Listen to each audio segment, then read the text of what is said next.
Quran surah 47 ayat 19. Perhatikan sini. Saya mulai dari uluhiyah. Fokus ya. Fa'lam annahu la ilaha illallah. Anda bersyahadat asyhadu an la ilaha illallah. Kata Allah, jangan sekedar ucapkan asyhadu an la ilaha illallah. Fa'lam. Maka Anda mesti memiliki pengetahuan. Bahkan kalimatnya perintah, fi'il amr. Al-aslu fil amri yadullu 'alal wujub. Asal dari perintah itu menunjuk pada kewajiban. Fa'lam, ketahuilah, mesti tahu. Mesti tahu itu dengan ilmu. Makanya kalau diterjemahkan dengan penerjemahan ilmu saraf, maka kalimat ini akan berubah demikian. Maka hendaklah Anda punya pengetahuan. Annahu, untuk menetapkan la ilaha illallah. Untuk menetapkan, meyakinkan, memantapkan bahwa tidak ada Tuhan yang layak disembah kecuali Allah. Kalimat la ilaha illallah ini, kalimat Allah bersanding dengan pengetahuan ilmu. Sehingga dengan pengetahuan ini, nanti ketika Anda dipersoalkan seperti Nabi dulu dipersoalkan oleh orang-orang Quraisy, oleh masyarakat yang hadir di sekitarnya, yang belum menerima risalah Islam, apa yang pertama kali mereka persoalkan? Konsepsi ketuhanan. Siapa Allah? Siapa Rabb kamu? Kenapa Tuhan kamu itu bukan Tuhan kita yang selama ini kita sembah? Saya kasih gambaran ya. Dulu tahun 2004 dibuka program kedokteran di salah satu kampus di Indonesia. Yang paling unik, ini kampus Islam, tapi berpartner untuk membuka fakultas kedokteran itu dengan salah satu sponsor yang meminta syarat ada satu mata kuliah yang diajarkan di situ, yaitu mata kuliah pluralisme, menganggap semua agama sama. Maka anehnya di fakultas kedokteran ada pelajaran pluralisme agama, kemudian datanglah tokoh agama lain mengajar di situ. Yang belajar di situ orang Islam. Salah satunya ada siswanya kemudian datang kepada kami, diajarkan oleh salah seorang tokoh di agama lain, mengatakan kalimat ini. Lihat kalimatnya. Anda bisa bayangkan anak baru lulus SMA setingkat itu, nalarnya belum tajam, tiba-tiba dihadapkan pada persoalan itu. Kalian menyembah siapa? Allah. Kata orang ini, tidak, kalian menyembah batu. Ka'bah. Ka'bah kan batu. Mereka kemudian sepakat mengatakan, maaf Pak, Ka'bah itu bukan Tuhan kami. Ka'bah itu kiblat bagi kami. Lihat jawabannya. Lantas apa bedanya dengan kami? Patung kami pun kan kiblat juga buat kami. Tuhannya bukan itu, tapi itu kiblat buat kami. Anda mau jawab apa? Hari teman-teman sekalian, ada berita dalam Al-Quran. Iman kita itu mesti kuat. Di antara kekuatannya, antum mesti paham konsep tentang ketuhanan. Konsep ketuhanan dalam bahasa Arab disebut dengan uluhiyah namanya. Segala yang terkait dengan Allah. Jadi ketika Anda ditanya, kenapa kamu sembah Allah? Bukan Tuhan yang lain. Kenapa kamu memilih Allah? Bukan Tuhan yang lain. Kenapa ibadah kepada Allah tidak mengibadahi yang lain? Anda bisa jawab. Dan jawaban Quran begitu elegan. Luar biasa komprehensif. Ada jawaban dalil, ada jawaban rasionalitas akal. Kalau cuma pakai dalil saja, orang mungkin belum akan percaya. Ini ayatnya. Oh jangankan kamu, kita juga punya ayat. Anda mau jawab apa? Nah, saya tunjukkan dengan singkat karena materi kita singkat ini. Ya, waktu kita sangat singkat. Lihat sini. Pertama, ketika Nabi dipersoalkan, Muhammad, siapa sih Tuhan kamu? Kamu bilang merawat, Rob, merawat, menyembuhkan, ya, mengampuni, memaafkan. Siapa Tuhan kamu? Lihat kalimatnya. Begitu keluar perintah dari Allah untuk mengenalkan. Pertama, dari segi namanya, Tuhan kita beda dengan yang lain yang dipertuhankan dari segi namanya. Perhatikan Quran surah ke-112. Surah paling favorit. Mewakili sepertiga Al-Quran. Kul, katakan Muhammad. Huwa, dia yang ditanyakan oleh mereka itu, siapa namanya? Tuhan yang kamu sembah, yang kamu yakini, Allah. Saya ulang ya. Allah. Kul huwa Allah. Karena orang-orang pada saat di zaman Nabi sudah punya nama-nama Tuhan. Ada Lata, ada Uzza, ada Manat. Mereka katakan, Muhammad, Tuhan kami punya nama. Ada Lata, ada Uzza, ada Manat. Tuhan kamu siapa namanya? Jangan cuma bilang merawat, menyembuhkan, memaafkan. Tuhan kami juga merawat kami, menyembuhkan kami, memaafkan kami, mengampuni kami. Tuhan kamu siapa namanya? Lihat, Allah. Masya Allah. Allah. Dan bukan hanya Allah. Diberikan sifat yang paling indah, yang menegaskan dari segi nama saja, tidak ada yang bisa menyaingi. Qul huwallahu ahad. Ahad. Ada ahad, ada wahid, itu beda. Ada al-ahad, itu lain. Sekarang ada apa? Bukan. Bukan ahad, ini al-ahad. Kalau ahad itu sifat satu-satunya, nggak ada duanya. Tapi kalau pakai al itu berulang. Itu berulang. Dan bukan minggu ya. Bukan minggu, itu ada kisah. Nantilah kalau saya terangkan terlalu luas.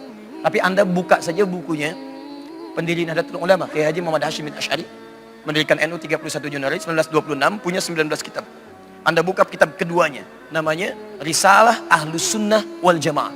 Halaman ke-14, posisi paling kanan sebelah atas, baris ketiga sampai baris kelima. Baris ketiga dimulai dari pojok sini nih. Diterangkan di situ kenapa kemudian alasan ahad bisa jadi minggu salah satunya.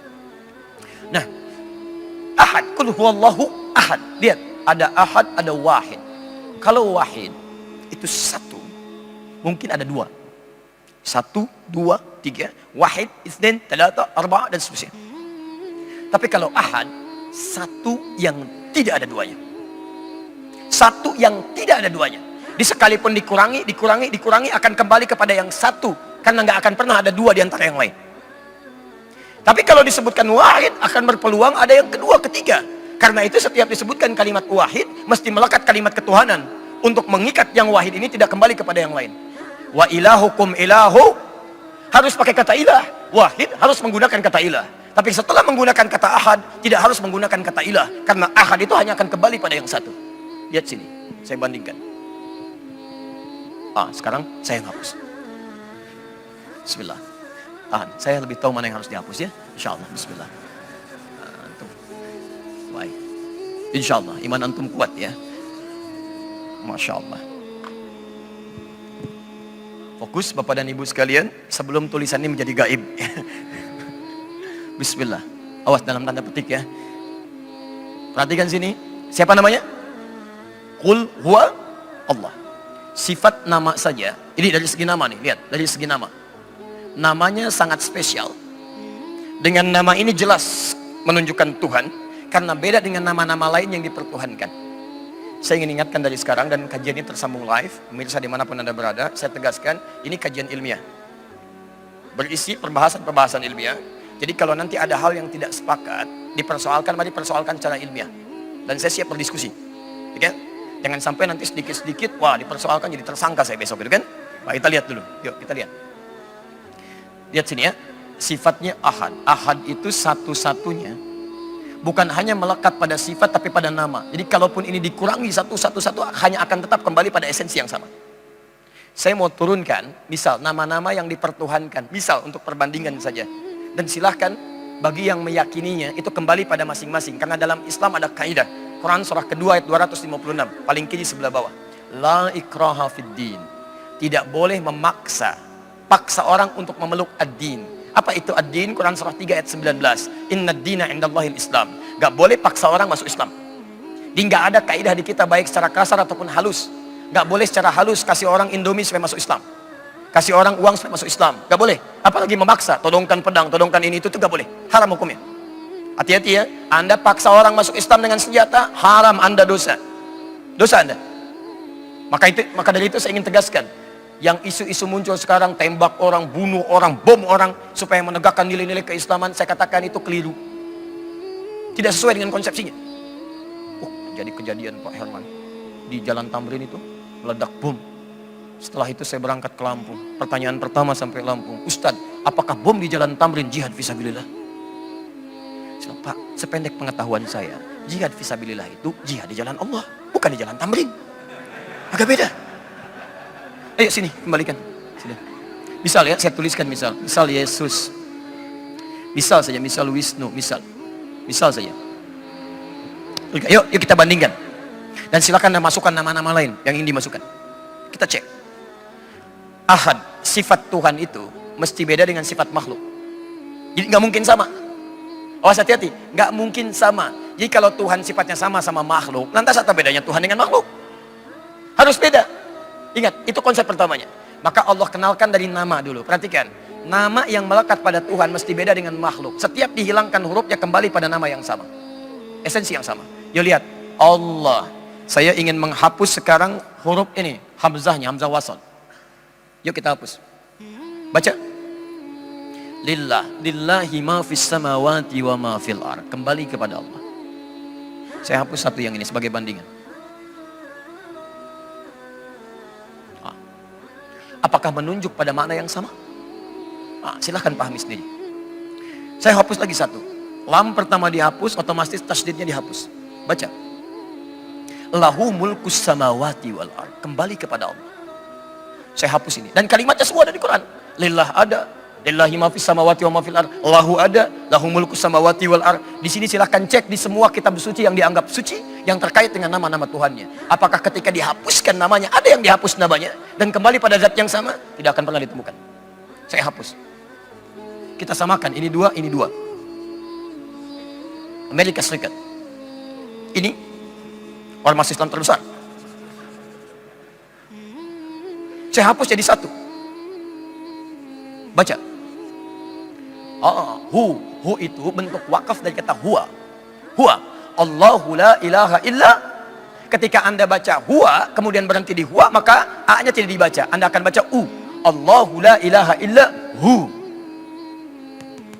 Kalau Anda teruskan huwa dibaca.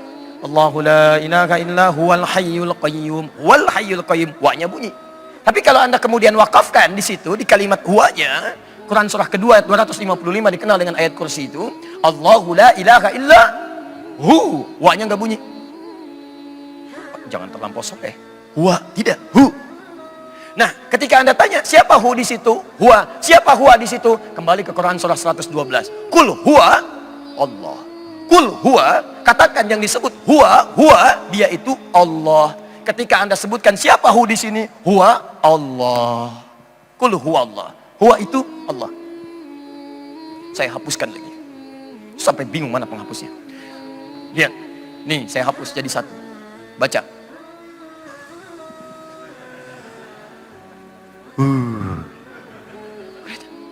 Saya hapuskan semuanya. Apa namanya? Ketika tidak kelihatan, ghaib namanya. Alladzina yu'minuna bil ghaib. Ada semuanya. Tunjukkan pada saya, ketika saya hapus ini, di mana Tuhan Anda? Dari segi nama, dia ahad. Segi nama. Jadi ketika Allah ditanya, kemudian ditanyakan melalui Rasulnya, siapa nama Tuhanmu? Mustahil ada kalimat yang mengalir di lisan manusia dengan sifat-sifat ketuhanan. Kalau nama ini bukan berasal dari Allah, mustahil bisa memiliki sifat-sifat ini. Karena mesti beda antara konsepsi Tuhan dengan konsepsi makhluk. Antara Rabb dengan makhluk. Antara Khalik dengan makhluk. Allah menyebut dirinya Khalik. Quran surah 15 ayat ke-28. Wa idh qala rabbuka lil malaikati inni khalik. Saya Khalik, kamu makhluk. Beda sifat Khalik dengan makhluk. Karena itu terusan dari ayat-ayat ini menerangkan perbedaan sifatnya. Allahus Samad. Sifat-sifat Tuhan itu mesti jadi acuan. Saya turunkan dalil-dalilnya. Misal, Qul huwallahu ahad. Samad jadi acuan. Perhatikan. Samad jadi acuan. Satu. Nggak mungkin Anda bisa mengacu pada yang lebih daripada satu. Pengumuman disampaikan oleh orang pertama, insya Allah jam 7 ada pernikahan. Orang kedua mengatakan, insya Allah jam 7:15 pernikahan dimulai. Orang ketiga ada toleransi, jam 7:30 dimulai. Mana yang mau Anda jadikan pegangan? Tuhan satu mengatakan, saya mau turunkan rahmat hari ini. Tuhan dua mengatakan, jangan dulu, tahan dulu. Saya mau azab dulu. Tuhan tiga mengatakan, jangan diazab, jangan turunkan rahmat. Tengah-tengah aja, standby. Mustahil. Maka turun kemudian kaidah. Quran surah ke-21 ayat 22. Qul law kana fihi ma'alihatun illallahu la fasadata. Muhammad umumkan pada mereka. Kalau di langit dan bumi ada banyak Tuhan selain Allah, yang satu saja, pasti satu, maka kacau urusan bumi dan langit ini. Satu pengen hujan, yang satu pengen berawan. Satu pengen petir, yang satu jangan dulu. Semua mengatakan ini mengatakan itu. Kapan terjadinya suasana kondusif di muka langit dan bumi? Besok kiamat, kata Tuhan satu lagi, jangan dulu. Bagaimana nanti bisa terjadi kebaikan? Maka akal kita disentuh oleh Quran. Lihat konsepsi akal dalam Quran. Di Quran itu jelas sekali kalimatnya. Menyebut Tuhan namanya jelas. Ibadah jelas. Tunjukkan pada saya, di kitab mana ada kejelasan, saya Tuhan, sembah saya. Saya Tuhan, sembah saya. Kalau Anda temukan, potong kambing besok Idul Adha. Silahkan. Teman-teman sekalian, lihat jelas di Quran itu. Allah namanya, sifatnya jelas. Sifatnya diterangkan dengan begitu detailnya. Kalau logikanya jelas dibangun. Kalau ada Tuhan lebih daripada satu, kacau kehidupan di muka langit dan bumi. Maka diturunkan Allahus Samad. Yang akan jadi acuan cuma satu. Satu. Lam yalid wa lam yulad. Karena itu nggak mungkin ada Tuhan bisa melahirkan, bisa dilahirkan. Karena dilahirkan itu sifat manusia. Sifat manusia. Nah, sifat Tuhan beda dengan manusia. Jadi kalau sifat Tuhan sama dengan manusia, lantas apa kemudian derajatnya menjadi Tuhan? Perbedaannya di mana?